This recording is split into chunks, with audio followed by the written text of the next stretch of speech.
샬롬, 오늘도 하나님 말씀 앞에 나오신 여러분 환영합니다. 우리 함께 기도하겠습니다. 하나님, 오늘도 우리에게 귀한 하나님의 말씀 주시니 감사합니다. 이 말씀으로 우리가 힘을 얻고 용기를 얻고 확신과 소망을 얻을 수 있는 놀라운 하나님의 역사, 이 시간에 시작하여 주시옵소서. 이 모든 말씀 예수님의 이름으로 기도했습니다. 아멘. 오늘 함께 살펴볼 말씀은 시편 135편입니다. 시편 135편 1절부터 21절까지 함께 살펴보도록 하겠습니다. 먼저 1, 2절입니다. 할렐루야, 여호와의 이름을 찬송하라. 여호와의 종들아 찬송하라. 여호와의 집, 우리 여호와의 성전, 곧 우리 하나님의 성전 뜰에 서 있는 너희여. 시인은 성전을 여호와의 집이라고 표현했습니다. 그렇기에 성전에 있을 수 있는 자신의 하나님의 소유다라고 말하면서도 4절에 특별한 소유다라고 표현을 합니다. 집주인이 가장 아끼는 것을 가장 개인적인 안전한 곳에서 두고 보살피듯이 하나님께서 자신을 그렇게 살피고 계심을 말하는 거죠. 그렇습니다, 여러분. 우리의 인생이 그냥 사라지는 것처럼 우리는 느낄 때가 많지만, 사실 과거를 뒤돌아보면 내 인생을 위해서 주변인들이 얼마나 도움을 주었으며 내 힘과 의지로 사라질 것이 아니었음을 우리는 알게 됩니다.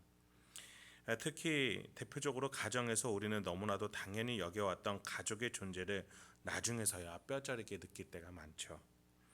그렇습니다. 내 인생은 그냥 시간이 흘러가는 대로 사라지는 것처럼 느끼지만, 사실 하나님께서 우리를 가장 소중하게 다루고 보살피고 인도하고 계십니다. 시인은 그러한 인생을 살게 해주신 하나님을 그래서 찬양한다라고 말해주는 거죠. 5, 6절을 더 자세하게 살펴볼까요? 내가 알거니와 여호와께서는 위대하시며 우리 주는 모든 신들보다 위대하시도다. 여호와께서 그가 기뻐하시는 모든 일을 천지와 바다와 모든 깊은 데에서 다 행하셨도다.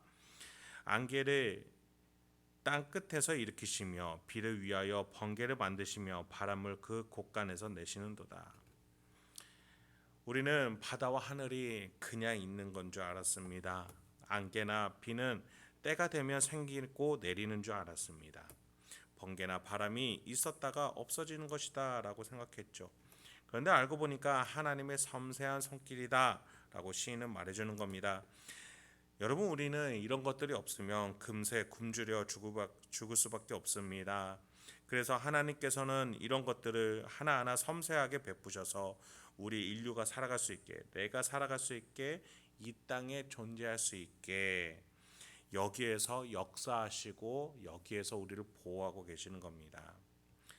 그렇습니다. 하나님이 지금 우리 가운데에 함께 하시기 때문에 내가 있는 이곳이 하나님이 함께 하시는 성전이요, 내 마음이 하나님의 성전이 됩니다. 이곳이 지금 하나님이 우리를 섬세하게 보살피는 역사의 현장인 것이죠. 자연 환경에서만 하나님은 이렇게 역사하십니까? 8절부터 12절입니다. 그가 애굽에 처음 난 자를 사람부터 짐승까지 치셨도다. 애굽이여, 여호와께서 내게 행한 표적들과 징조들을 바로와 그의 모든 신하들에게 보내셨도다. 그가 많은 나라를 치시고 강한 왕들을 죽이셨나니 곧 아모리인의 왕 시온과 바산 왕 옥과 가나안의 모든 국왕이로다. 그들의 땅을 기업으로 주시되 자기 백성 이스라엘에게 기업을 주셨도다. 시인은 출애굽하여서 그 이후에 이스라엘이 가나안 땅에 정착할 때까지의 사건을 기억합니다. 애굽에서 노예로 살았던 이스라엘을 한 나라로, 국가로, 자유와 주권을 가진 하나님의 나라로 세워주셨습니다. 그렇습니다, 여러분. 우리의 인생은 그냥 70년, 80년 살았다가 없어지는 존재가 아닙니다.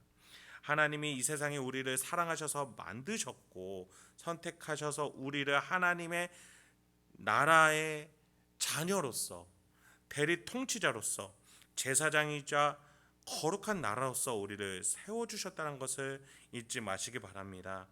그래서 하나님의 특별한 손길로 지금도 우리의 인생이 세워지고 있습니다. 그래서 네 인생에 성부 하나님의 경륜이 흐르고 있습니다. 성자 하나님의 구속의 피가 흐르고 있습니다. 성령 하나님의 내주교통이 흐르고 있음을 꼭 기억하시기 바랍니다.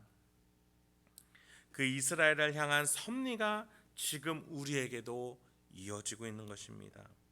그것을 기억하는 자는 13, 14절과 같이 하나님을 찬양할 수밖에 없습니다.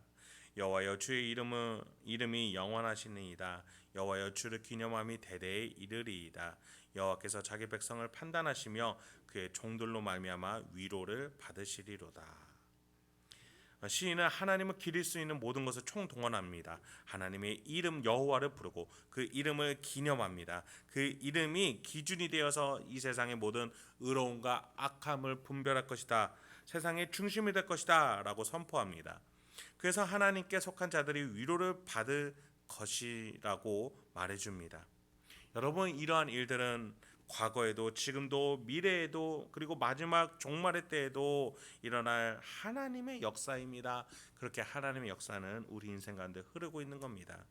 그래서 우리는 오늘도 하나님의 집에 있는 하나님의 것으로 나 자신을 드릴 수 있는 고백을 할 수 있기를 소망합니다.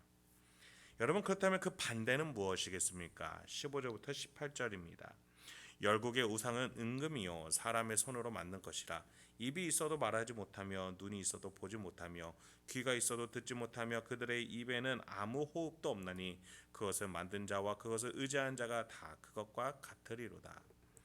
시인은 죽어서 역사하지 못하는 은금을 빗대어서 말합니다. 아니, 이것들은 애초에 호흡이 없었던 것이지요. 물론 사람이 은과 금으로 우상을 만들어 이들이 역사하기를 바랬지만 사실상 이 은금은 본래 호흡이 없던 죽어있는, 애초에 죽음이란 것조차 허락이 되지 않는 물건이었던 겁니다. 근데 왜 이것들이 독특하게 선별되었습니까? 그렇게 한 존재가 누구입니까? 바로 인간 아닙니까?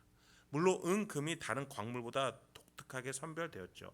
근데 그것을 누가 고귀하다라고 말해준 겁니까? 인간입니다. 그런데 그 인간이 은금에게 역사해달라, 인도해달라, 너가 우리의 우상이 되어달라 라고 말한다니요. 이러한 우상은 우리의 모순덩어리를 우리가 모순덩어리라고 증거해주는 하나의 증거밖에 안 됩니다. 그래서 18절에서 시인은 그것을 만든 자와 그것을 의지하는 자가 우상과 같이 눈, 코, 입, 귀가 있어도 결국 죽은 것과 다를 바 없는 어리석고 아둔한 자라고 말해주고 있습니다. 그렇습니다, 여러분. 우리 하나님이 눈에 보이지 않지만 역사하시는 분명하신 하나님이심을 기억하십시오.